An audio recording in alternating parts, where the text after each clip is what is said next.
Hi viewers, welcome to our channel. Present మనతో పాటు దామ భారతి గారు సీనియర్ జర్నలిస్ట్ ఉన్నారు. వారితో ఒకసారి మాట్లాడదాం. సార్ నమస్కారం సార్. సార్, అమెరికాలో ట్రంప్ పాలనకు వ్యతిరేకంగా నో కింగ్స్ మూవ్మెంట్ ఒకటి వచ్చింది సార్. దాదాపు చాలా ప్రధాన నగరాలు లక్షలాది మంది అమెరికన్స్ అందరూ కూడా రోడ్ల మీదకి వచ్చేసి ట్రంప్ పాలన వ్యతిరేకిస్తూ నిరసనలు అయితే తెలియజేస్తున్నారు సార్. సో ఈ స్థాయిలో ఇంత పెద్ద ఎత్తున ఇంకెప్పుడు జరగలేదని కూడా చెప్తున్నారు. మరి ఏం జరిగింది? ఎందుకు ట్రంప్ పాలనను వ్యతిరేకిస్తున్నారు? మరి ఎమర్జెన్సీ ఏమన్నా వచ్చే అవకాశం ఉందా? ట్రంప్ ఏమన్నా రాజీనామా చేసే ఛాన్సెస్ కనిపిస్తున్నాయా? ఈ మూవ్మెంట్ గురించి ఏం చెప్తారు సార్? అమెరికాలో రాను రాను ట్రంప్కి వ్యతిరేకంగా ప్రదర్శనలు అనేవి బాగా పెరుగుతున్నాయి. గతంలో కూడా కార్మిక వర్గం మొత్తంగా దేశవ్యాప్తంగా ప్రదర్శనలు చేశారు. దాని తర్వాత షట్ డౌన్ కూడా జరిగింది. షట్ డౌన్ అంటే అమెరికాలో ఎవరీ ఇయర్ అక్టోబర్లో బడ్జెట్ ఓకే చేయాలి. బడ్జెట్ ఓకే చేయలేదు, డెమోక్రాట్స్ ఓటేయలేదు, సెనేట్లో ఆగిపోయింది. దానివల్ల అనేక డిపార్ట్మెంట్స్, గవర్నమెంట్ డిపార్ట్మెంట్స్లో షట్ డౌన్ అయిపోయినాయి, పనిచేయడం మానేసాయి. దానివల్ల ఎకనామీ మీద కూడా ఇంపాక్ట్ పడింది. చాలామందికి ఉద్యోగాలు కూడా పోయినాయి. కొంతమంది అన్పెయిడ్ జాబ్స్లో ఉండాల్సిన పరిస్థితి ఏర్పడింది. అత్యవసర జాబ్స్లో ఉన్న వాళ్ళు తప్ప మిగతా వాళ్ళకి ఎవరికి బడ్జెట్ లేదు కాబట్టి శాలరీస్ రావు. ఆల్రెడీ 2 weeks దాటిపోయింది.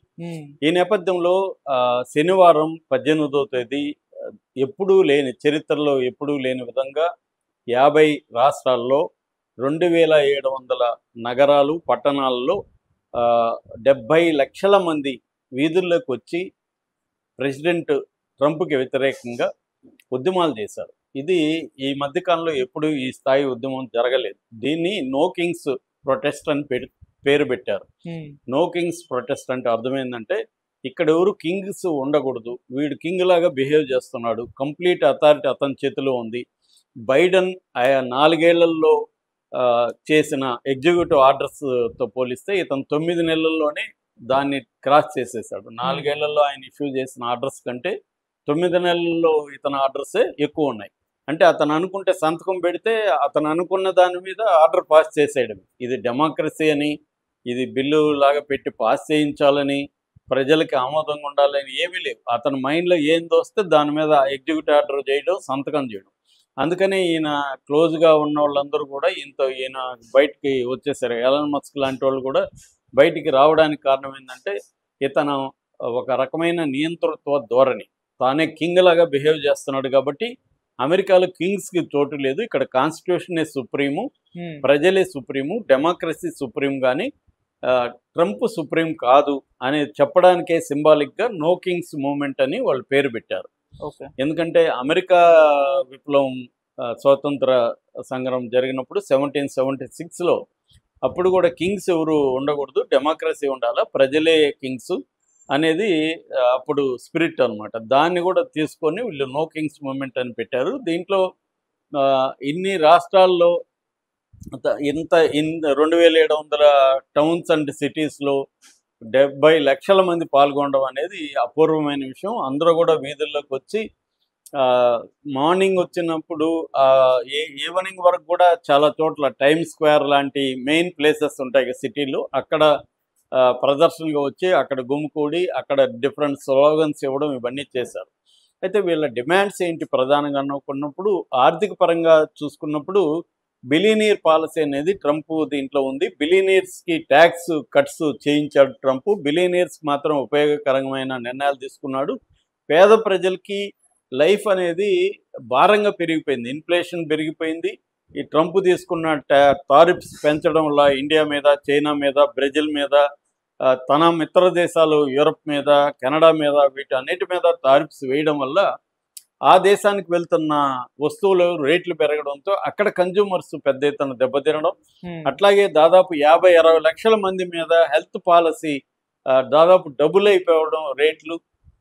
మొత్తంగా వాళ్ళ లైఫ్ అనేది అత్యంత భారం అయిపోయింది వాళ్ళకి. అంటే నిజ వేతనాలు అంటారు, రియల్ వేజెస్ అంటారు. అంటే ఇంతకుముందు 100 రూపాయలకు వచ్చే వస్తువులు ఇవాళ 150 పెడితే కానీ రాని పరిస్థితి అనమాట. అంటే ఇప్పుడు వాళ్ళ జీతం ఎంత లెక్క, 100కి 150 పెట్టాలి, 150 రావు, 150 ఏమో జీతం లేదు. ఆ రకంగా జీతం పడిపోయినట్టు కదా లెక్క. సో అంటే 100 నుంచి 150కి వెళ్ళిపోయింది, కానీ వస్తువులు, జీతం అయితే లేదు. సో ఈ నేపథ్యంలో ప్రజల మీద, అనేక మీద భారం పడడం అనేది జరిగింది. అట్లాగే ప్రభుత్వ ఉద్యోగాలు తగ్గిపోయినాయి. డోజ్ అని కూడా ఒక సంస్థ పెట్టాడు, డిపార్ట్మెంట్ ఆఫ్ గవర్నమెంట్ ఎఫిషియన్సీ. అంటే ప్రభుత్వంలో ఉండే ఉద్యోగస్తులను తగ్గించడం అనే ఒక బిల్లు ప్రవేశపెట్టి అనేక మంది ఉద్యోగాలు పోయినాయి. ఇప్పుడు వాళ్ళకి ఆల్టర్నేటివ్ లేని పరిస్థితి వచ్చేసింది. సో ఉద్యోగాలు కోల్పోయిన వాళ్ళు, కార్మికులు చాలామంది రోడ్డున పడిన పరిస్థితి వచ్చేసింది. అట్లాగే చాలా చిన్న చిన్న పరిశ్రమలు కూడా అతను ఈ మధ్య పెట్టిన H1B వీసాకు సంబంధించిన రెస్ట్రిక్షన్స్, ఫీజు పెంచడం, $100,00,000 పెంచడం, ఇలాగా ఏమైందంటే ఆ చిన్న పరిశ్రమలు కూడా వాళ్ళ మీద ఆర్థిక భారం పడ్డం. ఇలాగా కార్మికులు, ఉద్యోగస్తులు, సాధారణ ప్రజలు, పేదలు వీళ్ళందరూ ఒకటవ్వాలన్న పరిస్థితి ఏర్పడింది. రెండవది నియంతృత్వంగా వ్యవహరించడం. ఫెడరల్ అంటారు. అక్కడ ఏంటంటే ఫెడరల్ సిస్టమ్ ఉంటుంది. రాష్ట్రాలకు కూడా ప్రత్యేక అధికారాలు ఉంటాయి. ఫెడరల్ ప్రభుత్వం ఉంటుంది, కేంద్ర ప్రభుత్వం ఉంటుంది. సో ఈ ఫెడరల్ ఫోర్సెస్ని రాష్ట్రాల్లో బలవంతంగా దించడం అవన్నీ కూడా చేశాడు. ఇక మూడవది ఈ యాంటీ ఇమిగ్రేషన్ పాలసీ. అక్కడ చిన్న చిన్న షాపుల్లో వీళ్ళు అన్ని చోట్ల బయట నుంచి వచ్చిన వాళ్ళు పనిచేస్తుంటారు, లేకపోతే విద్యార్థులు పనిచేస్తుంటారు. వీళ్ళందరూ ఏంటంటే తక్కువ జీతాలకు పనిచేస్తుంటారు. ఇప్పుడు మన రాష్ట్రం నుంచి కొంతమంది వెళ్తారు, తెలుగు రాష్ట్రాల నుంచి. వాళ్ళు ఏదో చదువుకుంటూ పెట్రోల్ బంకుల్లోనూ, చిన్న చిన్న షాపుల్లోనూ, డిపార్ట్మెంటల్ స్టోర్లోనూ పనిచేస్తుంటారు. ఇప్పుడు ఇతను బిల్లులు తెచ్చి, ఎగ్జిక్యూటివ్ ఆర్డర్లు తెచ్చి వాళ్ళందరినీ తీసేసిన దానివల్ల ఇప్పుడు అక్కడ లోకల్స్కి ఇవ్వాలంటే రూల్ ప్రకారం వాళ్ళకి మినిమం వేజెస్ $16 నుంచి $20 పర్ అవర్ ఇవ్వాలి. ఇన్సూరెన్స్ ఉంటాయి, ఇతర రూల్స్ ఉంటాయి. వాళ్ళు ఎక్కువ గంటలు పనిచేయరు. దీనివల్ల ఆ షాపులు కానీ ఆ పెట్రోల్ బంకులు నడుపుకోలేని పరిస్థితి ఏర్పడింది. రెండోది ఇమ్మిగ్రేషన్ పేరుతో పెద్ద ఎత్తున అక్కడ కుటుంబాల నుంచి కొంతమందిని విడదీస్తున్నారు. కొన్ని లక్షల మందిని బయటికి పంపించేశారు. సో దీనివల్ల కూడా అక్కడ గందరగోళం అయిపోయింది. ఇటు ఎకనామీ కానీ, ఇటు సోషల్ ఫ్యాబ్రిక్ కానీ డిస్టర్బ్ అయిపోయింది. దానివల్ల కూడా ప్రజలలో వ్యతిరేకత అనేది ట్రంప్ మీద పెరిగింది. నాలుగవది హ్యూమన్ రైట్స్. హ్యూమన్ రైట్స్ ఇది కూడా అక్కడ దారుణంగా పరిస్థితి దెబ్బతీశారు. ఎవరు వ్యతిరేకించిన, ట్రంప్ను వ్యతిరేకించి మాట్లాడిన వాళ్ళని జైళ్ళల్లో పెట్టడం, వాళ్ళ మీద కేసులు పెట్టడం, హరాస్మెంట్ అనేది పెరిగింది. ఒకప్పుడు అమెరికాలో కంప్లీట్గా ఫ్రీడమ్ ఉండేది. ఎవరైనా ప్రెసిడెంట్ విమర్శించవచ్చు, ఏమైనా చేయొచ్చు. ఇవాళ ఫ్రీడమ్ కూడా లేదు. సో ఈ కారణాల వల్ల ట్రంప్కి వ్యతిరేకత అనేది ప్రజల్లో పెద్ద ఎత్తున వచ్చింది. దీన్ని డెమోక్రట్స్ కూడా ఉపయోగించుకుని, డెమోక్రట్స్ కూడా ఉద్యమంలో పాల్గొంటున్నాడు. బెన్నీ శాండర్స్ లాంటి వాళ్ళ స్పీచ్లు వెరీ పాపులర్ అయినాయి. ఆయన కూడా ఏంటంటే ఇది మొత్తం బిలియనీర్లకు అనుకూలమైన ప్రభుత్వం తప్ప పేదలకై, సామాన్య అమెరికన్స్కి అనుకూలంగా లేదు అనేది ఆయన కూడా మాట్లాడాడు. నియంతృత్వానికి స్థానం లేదని మాట్లాడారు. అంటే కోర్టులు కూడా ట్రంప్కి సరెండర్ అయిపోయినాయి అనేది ఇప్పుడు వీళ్ళ వాదన.